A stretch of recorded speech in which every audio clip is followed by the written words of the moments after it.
Hello friends, welcome back to our channel. இன்னைக்கு இந்த வீடியோவில் sari prepleating and box folding தான் பார்க்க போகிறோம்.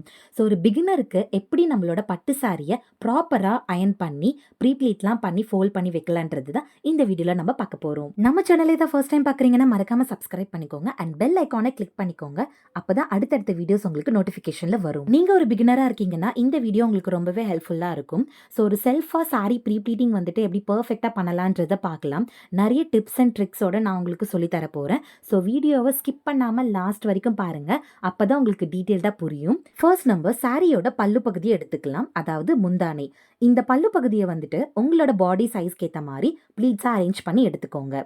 இப்போ நீங்கள் குண்டா இருக்கீங்க அப்படின்னா யூஸ்வலாக எவ்வளோ ப்ளீட்ஸ் எடுப்பீங்க? ஒரு 4, 5 அந்த மாதிரி எடுப்பீங்க இல்லையா? ஒல்லியாக இருக்கீங்கன்னா ஒரு 7 8 ப்ளீட்ஸ் எடுப்பீங்க. ஸோ எவ்வளோ அதிகமாக ப்ளீட்ஸ் எடுக்கிறீங்கன்றது முக்கியம் கிடையாது. நீங்கள் எந்த அளவுக்கு நீட்டாக ப்ராப்பராக அரேஞ்ச் பண்ணுறீங்கன்றது தான் முக்கியம். அதே மாதிரி நிறைய ப்ளீட்ஸ் இருந்தாலும் பார்க்கறதுக்கு ரொம்ப அழகாகவும் இருக்கும், கொஞ்சம் இன்ட்ரெஸ்டிங்காகவும் இருக்கும். நீங்கள் பல்லு ப்ளீட் செட் பண்ணும் போது உங்களோட பாடி சைஸ்க்கு ஏற்ற மாதிரி உங்களுக்கு எவ்வளோ ப்ளீட் பிடிக்குதோ அவ்வளோ ப்ளீட்ஸ் ஃபஸ்ட்டு எடுத்துக்கோங்க. எடுத்ததுக்கப்புறம் பார்த்தீங்கன்னா எப்பவுமே யூஸ்வலாக வர ப்ராப்ளம், லாஸ்ட்டாக மடிக்கிற ப்ளீட் வந்துட்டு ஒரே சைடில் வந்துடும். அதாவது ரைட் ஹேண்ட் சைடில் வரதுக்கு பதிலாக லெஃப்ட் ஹேண்ட் சைடில் வந்துடும். பல்லு ப்ளீட்டோட லாஸ்ட் கடைசி ப்ளீட்டை வந்துட்டு ப்ராப்பராக நீங்கள் அரேஞ்ச் பண்ணுறதுக்கு நான் ஒரு சின்ன டிப் கொடுக்குறேன். ஸோ எப்பவுமே லாஸ்ட் ப்ளீட் வந்து குட்டியாவோ இல்லை ஏதாச்சும் ரொம்ப பெருசாவோ அப்படி ஒரு மடிப்பு வந்ததுன்னா அந்த லாஸ்ட் வர ப்ளீட்டுக்கு முன்னாடி இருக்க ப்ளீட்டை நீங்கள் கொஞ்சம் அட்ஜஸ்ட் பண்ணி பெருசாவோ இல்லை சின்னதாவோ நீங்கள் கன்வெர்ட் பண்ணிங்கன்னா கடைசியில் வர ப்ளீட்ஸ் வந்து நீங்கள் நினைக்கிற மாதிரி மடிப்பு கரெக்டாக வந்துடும். எல்லாருமே அந்த லாஸ்ட் ப்ளீட்டை மடிக்கிறதுக்கு தான் ரொம்ப கஷ்டப்படுவீங்க. ஸோ இந்த டிப்பை நீங்கள் கொஞ்சம் ஃபாலோ பண்ணி பார்த்தீங்கன்னா உங்களுக்கே வந்து நல்லா பழகிடும் அண்ட் நீங்கள் எப்போ சாரி கட்டினாலுமே நீட்டாக கட்டுவீங்க. இப்போ நான் ப்ளீட்ஸ் எல்லாமே அரேஞ்ச் பண்ணி எடுத்துக்கிறேன்.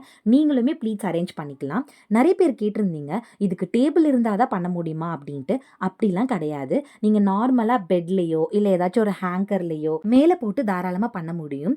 ஸோ இது இன்னொருத்தரை பிடிச்சிக்கிட்டா கூடமே நீங்கள் வந்துட்டு ப்ளீட்ஸ் எடுக்கிறதுக்கு ரொம்ப ஹெல்ப்ஃபுல்லாக இருக்கும். இன்கேஸ் டேபிள் இருந்துச்சுன்னா இன்னுமே பர்ஃபெக்டாக வந்துட்டு உங்களுக்கு கன்வீனியண்ட்டாக இருக்கும். ஸோ இப்போ நான் வந்துட்டு என்னோட ஹைட்க்கு ஏற்ற மாதிரி நான் ப்ளீட்ஸ் எடுத்துக்கிறேன். ஸோ இப்போ ப்ளீட்ஸ் எடுக்கும்போது பாருங்கள், பேக் சைடும் சரி ஃப்ரண்ட் சைடும் சரி ஒரே மாதிரி ஈவனாக எடுத்திருக்கேன் பார்த்தீங்களா? இதுதான் நீட்னஸ். ஸோ உங்களுக்கு நீங்கள் பண்ணுறீங்கன்னும் போது கரெக்டாக அதுக்கேற்ற மாதிரி பண்ணிக்கோங்க. இஃப் இன்கேஸ் நீங்கள் ப்ரொஃபஷ்னலாக பண்ண போகிறீங்க, நீங்கள் வந்துட்டு லைக் ஒரு பிஸ்னஸ் மாதிரி ஸ்டார்ட் பண்ணி இது மூலிமா நீங்கள் ஏர்ன் பண்ணணும்னு நினைக்கிறீங்கன்னா நம்மளுடைய மாஸ்டர் கிளாஸில் ஜாயின் பண்ணிக்கோங்க.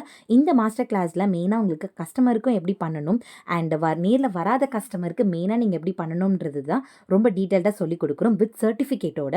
ஸோ அதனால் ஆன்லைன் கிளாஸும் இருக்குது, ஆஃப்லைன் கிளாஸும் இருக்குது. இந்த ஸ்க்ரீனில் தெரிகிற இந்த நம்பருக்கு நீங்கள் காண்டாக்ட் பண்ணிங்கன்னா அந்த டீட்டெயில்ஸ் எல்லாமே உங்களுக்கு வாட்ஸ்அப்பில் சென்ட் பண்ணுவாங்க. நீங்களும் இது பர்ஃபெக்டாக ப்ராப்பராக கற்றுக்கிட்டு ஒரு வீட்டில் இருந்தே சின்ன பிஸ்னஸ் மாதிரி ஸ்டார்ட் பண்ணி ஏர்ன் பண்ணணும்னு நினைக்கிறீங்கன்னா தாராளமாக இந்த மாஸ்டர் கிளாஸில் நீங்கள் ஜாயின் பண்ணிக்கலாம். அதே மாதிரி இந்த மாஸ்டர் கிளாஸில் என்னோட சீக்ரெட் மெத்தடை தான் நான் உங்களுக்கு கற்றுக் கொடுக்க போகிறேன். ஸோ இந்த மெத்தட்ஸ்லாம் நீங்கள் யூஸ் பண்ணி உங்களோட கிளைண்ட்ஸ்க்கு நீங்கள் இந்த மாதிரி பர்ஃபெக்டான ஒரு ப்ரீப்ளீட்டிங் சர்வீஸ் பண்ணி கொடுத்து ஏர்ன் பண்ணவும் முடியும். அண்ட் அதே மாதிரி உங்களுடைய சாரியை இந்த மாதிரி பர்ஃபெக்டாக உங்களுக்கு ப்ரீப்ளீட் பண்ணி கொடுக்கணும்னா நம்மக்கிட்ட சர்வீஸும் இருக்குது. ஸோ நீங்கள் தாராளமாக எந்த ஊரில் இருந்தாலுமே தாராளமாக உங்களோட சாரி கொடுத்து நீங்கள் சர்வீஸ் எடுத்துக்க முடியும். இப்போ நான் பல்லு ப்ளீட் எடுத்து முடிச்சுட்டேன். உங்களோட ஹைட்க்கு ஏற்ற மாதிரி நீங்கள் மெஷர் பண்ணி எடுத்துக்கோங்க. இப்போ வந்துட்டு செஸ்ட் ப்ளீட் எடுக்க ஸ்டார்ட் பண்ணியிருக்கேன். ஸோ இப்போ பார்த்தீங்கன்னா மெயினாக நிறைய பேர் வந்து கேட்டிருந்தது அயன் பாக்ஸில் என்ன ஹீட் வச்சு அயன் பண்ணணும், எப்படி அயன் பண்ணணும், இவ்வளோ அயன் வச்சா சாரி ஏதாவது ஆயிடுமா, இது மாதிரிலாம் நிறைய வந்துட்டு கமெண்ட் பண்ணியிருந்தீங்க. ஸோ அதுக்காக வந்து இப்போ நான் சொல்ல போகிறேன். மெயினாக உங்களோட சாரி வந்துட்டு நீங்கள் அயன் பண்ணுறீங்கன்னா ரொம்ப பிகினராக நீங்கள் இருக்கீங்கன்னும் போது ரொம்ப மீடியமான ஒரு லோ ஹீட் வச்சே நீங்கள் அயன் பண்ணுங்கள். கண்டிப்பாக சாரி அயன் பண்ணியே ஆகணுமா அப்படின்னு கேட்டிங்கன்னா அப்படி கிடையாது. உங்கள் விருப்பம் தான். உங்கள் சாரி நீங்கள் அயன் பண்ணுறதும் பண்ணாததும் உங்கள் விருப்பம். சில பேருக்கு அயன் பண்ணால் நீட்டாக இருக்க மாதிரி தோணுது, சில பேருக்கு அயன் பண்ணலைன்னா அந்த சாரி நல்லா இருக்குன்ற ஃபீல் கொடுக்குது. அவ்வளோதான் வித்தியாசம். ஸோ வந்துட்டு நீங்கள் ஒரு டே ஃபுல்லாக வியர் பண்ணிகிட்டு இருக்க போகிறீங்க அப்படின்னா லைட்டாக அயன் பண்ணிக்கோங்க. அப்போ ப்ளீட்ஸ் கொஞ்சம் லாங் லாஸ்டிங்காக இருக்கும். இல்லை நான் ஒரு 1 hour 2 hour தான் ட்ரே பண்ண போகிறேன், அதுக்கு மேலே நான் ரிமூவ் பண்ணிவிடுவேன் அப்படின்னு நினைக்கிறீங்கன்னா கண்டிப்பாக நீங்கள் அயனிங்கை வந்து ஸ்கிப் பண்ணிடலாம். ஸோ இது எல்லாமே முழுக்க முழுக்க உங்களுடைய விருப்பம் தான். இதில் எந்த ஒரு ரூல்ஸோ கம்பல்ஷனோ எதுவுமே கிடையாது. இந்த மாதிரி பண்ணால் ஒரு நீட்னஸ் அண்ட் பர்ஃபெக்ட்னஸ் இருக்கும், அவ்வளோதான். இப்போ கூட பாருங்கள், நான் செஸ்ட் ப்ளீட் அயன் பண்ணிவிட்டு மேலே போட்டு காட்டியிருக்கேன். ஸோ எந்த அளவுக்கு நீட்டாக இருக்குன்னு. இந்த நீட்னஸ் உங்களுக்கு பிடிச்சிருக்குன்னா நீங்கள் அயன் பண்ணிக்கலாம், இல்லைனா வேண்டாம். நார்மலாகவே உங்கள் கை வச்சு ப்ரெஸ் பண்ணி கூட நீங்கள் விட்டுக்கலாம். இப்போ நான் சென்டர் ப்ளீட் எடுக்க போகிறேன். மோரோவர் பார்த்தீங்கன்னா சென்டர் ப்ளீட் உங்களோட இடுப்பு அளவு வந்துட்டு கரெக்டாக எடுத்துக்கோங்க. எடுத்துக்கோங்க.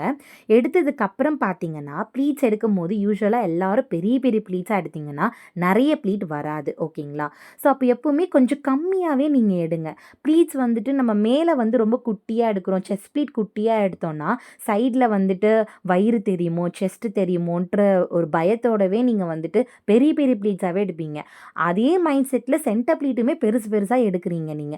அப்படி எடுத்தீங்கன்னா, கண்டிப்பா உங்களுக்கு கம்மியான ப்ளீட்ஸ் தான் வரும். ஸோ அதனால இப்ப நான் எடுத்திருக்க மாரி குட்டி குட்டியான ப்ளீட்ஸ் எடுத்துட்டு, அத ப்ராப்பரா எப்படி அரேஞ்ச் பண்ணணுன்றது தான் இந்த வீடியோல இப்ப நீங்க பார்த்துட்டு இருக்கீங்க. ஸோ அது ப்ராப்பரா அரேஞ்ச் பண்ணும்போது கொஞ்சம் மைன்யூட்டான கேப் விட்டு சைட் பை சைட் நீங்க வந்துட்டு அரேஞ்ச் பண்ணிட்டு, அதுக்கப்புறம் பின் பண்ணிடுங்க. பின் பண்ணதுக்கப்புறம் நீங்க உங்களோட சென்டர் ப்ளீட்ட ஃபுல்லா அரேஞ்ச் பண்ணிடுங்க. அரேஞ்ச் பண்ணிட்டு அதுக்கப்புறம் நீங்க அயர்ன் பண்ணுங்க. அயர்ன் பண்ணும்போது ரொம்ப ப்ரெஸ்டா அயர்ன் பண்ணிடாதீங்க. அப்படி பண்ணீங்கன்னா கண்டிப்பா அது வந்துட்டு லைக் ஒரு பரதநாட்டியம் ட்ரெஸ் மாரி ஆயிடும். ஸோ பெர்மனன்ட்டாவே அந்த லைக் அந்த கோடுலாம் வருது இல்லையா? அதில வந்து அப்படியே நின்னுடும்ன்ட்டு நெறைய பேர் வந்து பயப்படுவாங்க. ஸோ அந்த மாரிலாம் இல்லாம லைட்டா வந்துட்டு அயர்ன் பண்ணிக்கோங்க. இப்ப நான் வந்துட்டு பாக்ஸ் ஃபோல்டிங் பண்றேன். அஃப்கோர்ஸ் நம்ம சேனல்ல நெறைய டைப்ஸ்ல நான் வந்துட்டு பாக்ஸ் ஃபோல்டிங்லாம் போட்டிருக்கேன். ஸோ நீங்க எந்த வீடியோ பார்த்தாலுமே உங்களுக்கு கிளியரா தான் இருக்கும். ஸோ இதிலுமே நான் வந்து உங்களுக்கு கிளியரா தான் போட்டிருக்கேன். பட் வந்துட்டு உங்களுக்கு கொஞ்சம் ஈஸியா இருக்கணும் அப்படின்னா, கண்டிப்பா நீங்க வந்துட்டு ஃபுல்லா ஸ்கிப் பண்ணாம பார்த்தா தான் உங்களுக்கு வந்து நல்ல டீட்டெயில்டா புரியும். இப்ப நான் வந்துட்டு என்னோட பாக்ஸ் ஃபோல்டிங்க வந்துட்டு நான் ஃபோல்ட் பண்ணிக்கிறேன். நீங்க எங்கேயாச்சும் எடுத்துட்டு போறீங்க அப்படின்னா தான் உங்களுக்கு அந்த பாக்ஸ் ஃபோல்டிங் தேவைப்படும்.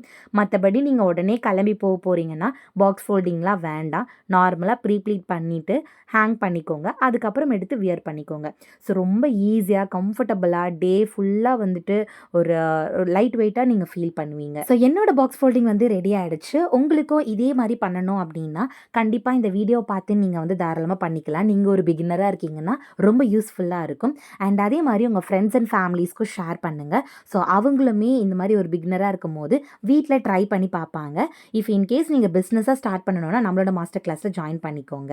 அண்ட் அதே மாரி மறக்காம சப்ஸ்கிரைப் பண்ணிக்கோங்க. தேங்க்ஸ் ஃபார் வாட்சிங் திஸ் வீடியோ. பாய்.